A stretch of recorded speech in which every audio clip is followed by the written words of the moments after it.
Hello mga part, for today's video ubanin na po ko ninyo pinagi sa inyo ang pagtanaw. So karong adlaw mag-tutorial ta, mubo kayo nga tutorial mga part og importante po ni siya para dili madali kalubat ang inyong mga cellphone og dili pod maguba dayon, dili madali kaguba ang inyong cellphone.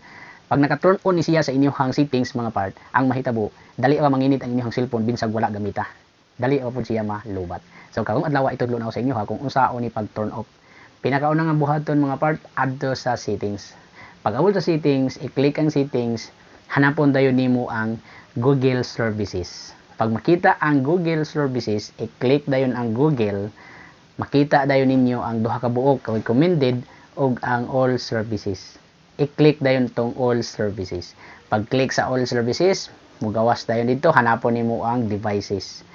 I-click ang devices. Pag click sa devices, mugawas dito ang scan for nearby devices.